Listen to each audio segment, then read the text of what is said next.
What does Quran say about dogs? Dogs are mentioned in the Quran 5 times, not just once.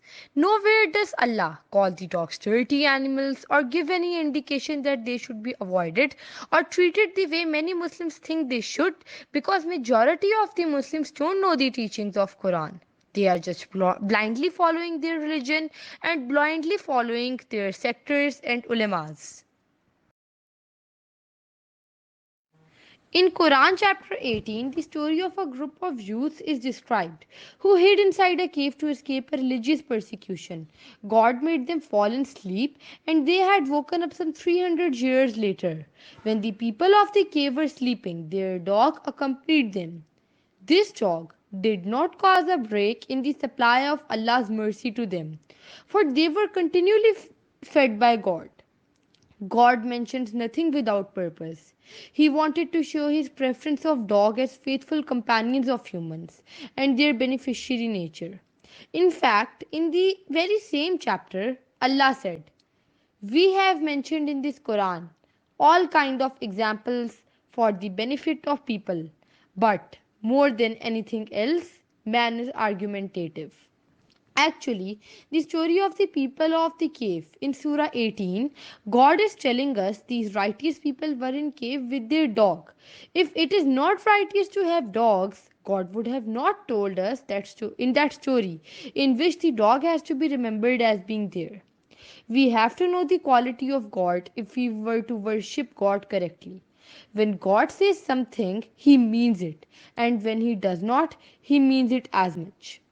If Allah did not curse the dog, it is because Allah wants us to know that He created that beautiful creature and He expects us to make all use and companionship with that animal.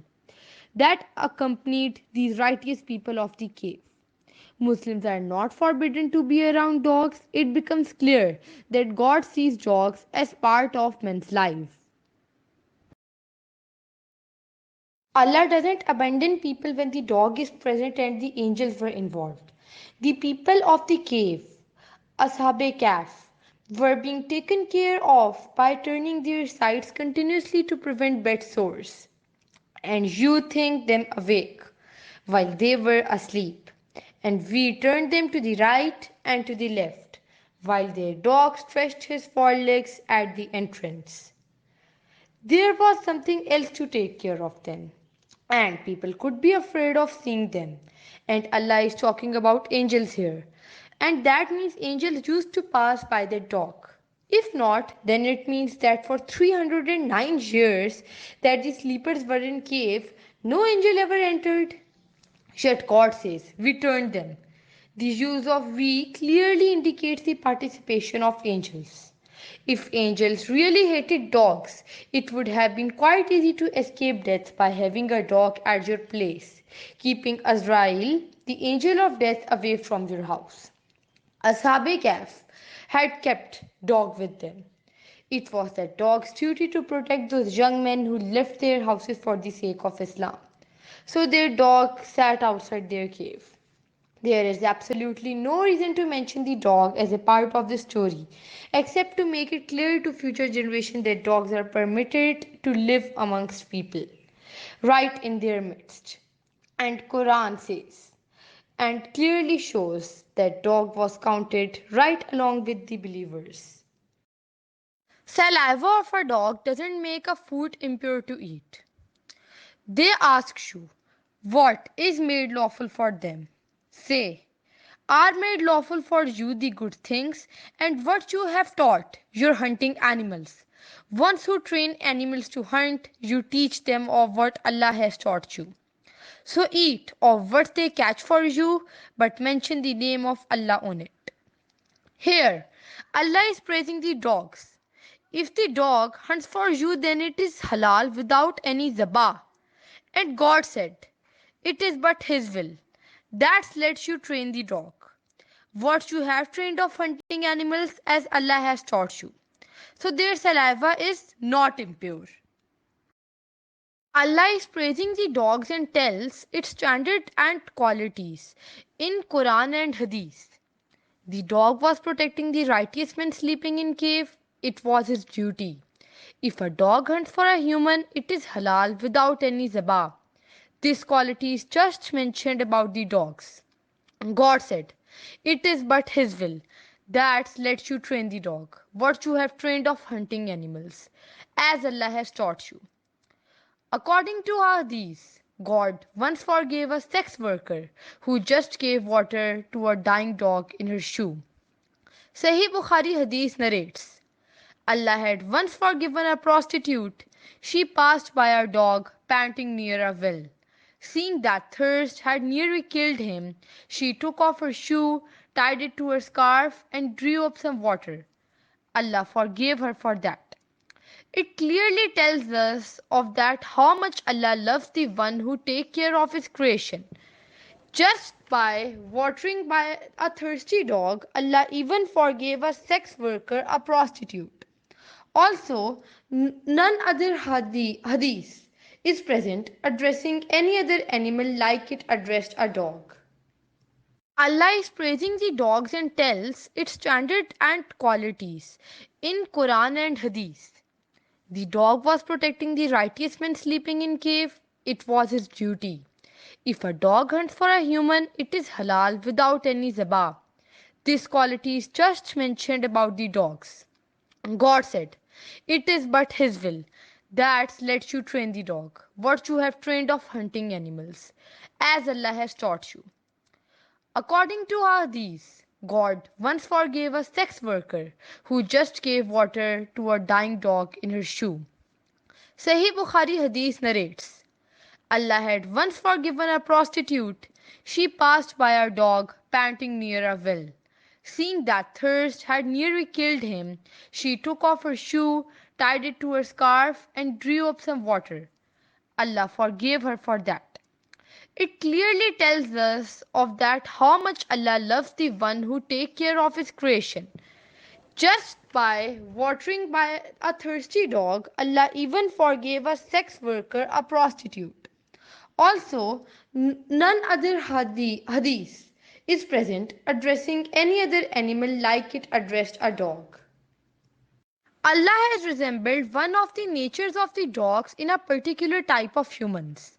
Here is why. In Surat Al-Araf, God is blaming the one who has been guided to the truth yet chooses to follow their desires. He likens that type of person to a dog that pants. Whether you chase him, he pants, or you leave him, he still pants.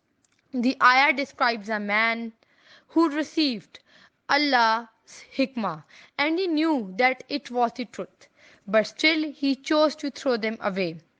So his description is the description of a dog. If you chase him, he lolls his tongue out, or if you leave him alone, he still lolls his tongue out.